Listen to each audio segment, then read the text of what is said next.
Okay. Hey, it's what are we at? Week 11 now. Wait, it's just flying by. Um, Vikings at Broncos Sunday night football. Kind of surprised that this never got flexed out. But then again, next week I'm playing on Monday night, and that didn't get flexed out either. But everyone's got Dobbs fever. I think that's what's going on now.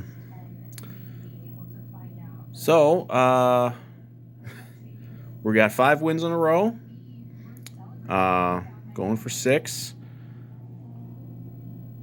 Going into Denver. I can't even imagine what the last time was we won in Denver. Maybe that game in '99. Um, and Denver's playing better now too. They've just their last 2 games they beat the Chiefs and they beat the Bills. Now the Bills have been falling apart. They fired their OC. They've been having lots of problems. But the Chiefs win. That's a pretty legitimate win. And they actually beat the real Chiefs team, unlike another team that beat the Chiefs that didn't face the real Chiefs. So my gut's telling me this might be the end of the win streak. It's just so much to ask. Obviously we got these next 2 games, then the bye, then the Raiders, and then the Bengals without Joe Burrow out for the season. So we might chalk that one up to add that to the not that it's going to be an easy game because they still have a pretty good roster, but it's so much to ask to have any team just have really long win streaks in the NFL, and we've already got a 5-gamer. That's already pretty damn good. It seems unlikely they're going to get it to all the way to 8 or even 9 with this Bengals game now. It's just a lot to ask for. And frankly, if we lose one of these games to an AFC team, it's really not that. It doesn't really hurt us much for the playoffs. Part of what's got us in such a good spot for the playoffs is we got the conference tiebreakers because half of our losses were to AFC teams. We lost to the Chargers and the Chiefs, so we're not doing too bad. We're not doing too bad on that. I even saw if we lose this game to Denver, our playoff probability barely even goes down. So I'm not even that worried if we do lose, but we certainly have a chance to win.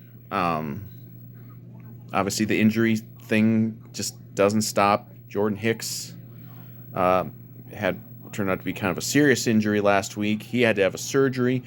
We brought back Anthony Barr. I don't know if Anthony Barr's even going to play, but or how much he's going to play at any point. But hey, I've got a Barr jersey. Let's take it back out.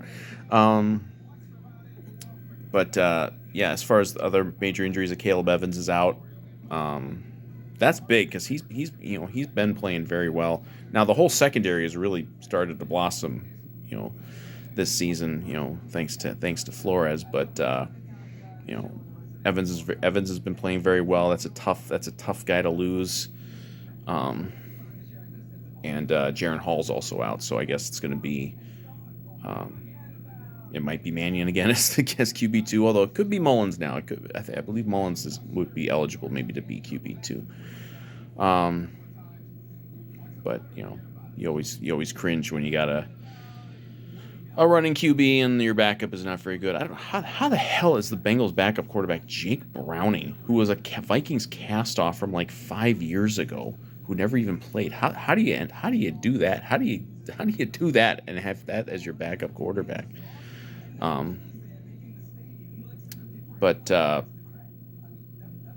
So yeah, and then there's some guys who are questionable. Jefferson again is up in the air. I feel like they're holding him back because they keep winning. If they desperately needed to win last week, really desperately, season on the line, he probably would have played. Same with this week. Honestly, if he doesn't play this week, why would you put him out there against the Bears? It doesn't seem that there'd be much point in that. So we might not see Jefferson until December. KJ Osborne's going to be back though. He cleared protocols or whatever. Madison is still questionable. He's always questionable on the field. So I don't know what we brought back Myles Gaskin this week. He's been on and off this roster all year. So it could just be a lot of Ty Chandler, which I wouldn't mind. I mean, let's go Ty Chandler. But like I worry that is going to come to a point where the injuries are just too much, because you lose Hicks, who's been having such a great year. It kind of reminds me of 2020 when we got on a run. Looked like we were going to, come back from like 1-5 to make the playoffs, and then Kendricks got hurt, and Kendricks was having just a fantastic season, and that was like one injury too much, and it kind of fell apart from there. I don't think that's going to happen this time. I don't think it's going to be like everything's going to fall apart, but boy, we got to stop having these injuries, man. It just doesn't stop. And again, maybe we're going to start getting some guys back. But to lose to go into a game now without Hicks and Evans off your defense, which has been playing very well, and Denver's playing better. Denver looked absolutely atrocious early in the season. They're playing a little better.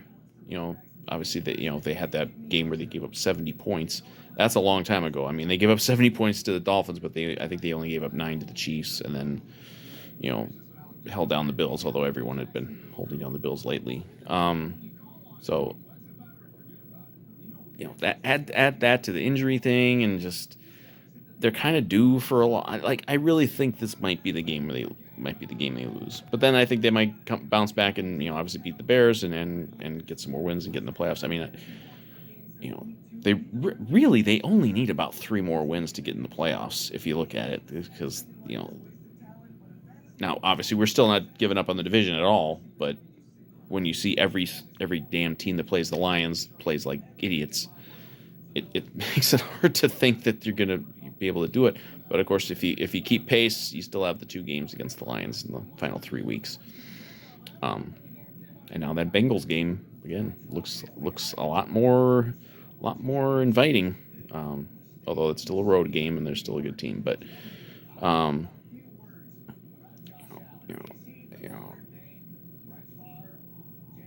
and of course it's one more week of practice and familiarity for Dobbs with the offense.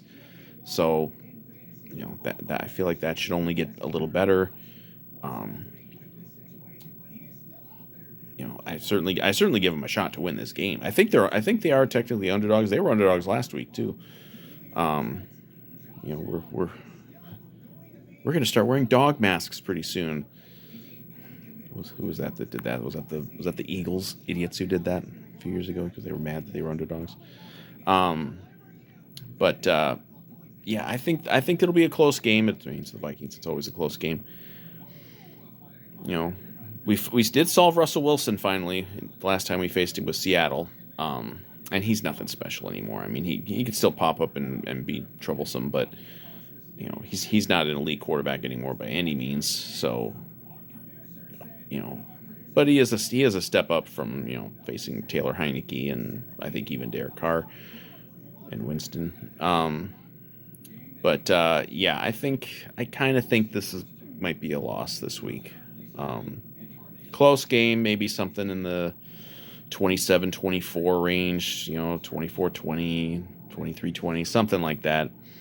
I think just it's just so much to ask to just keep winning when you're shorthanded like this. But even if that happens, don't fret too much, because again, losing to an AFC team doesn't hurt you in any of the tiebreakers. And we still have a bunch of games coming up that are more favorable. I'll say Vikings lose this week. I'll say 27-24, and I'm hoping that I'm wrong. I would love to be wrong on this one. I would love it if they just keep it going. Obviously, I hope they never lose again.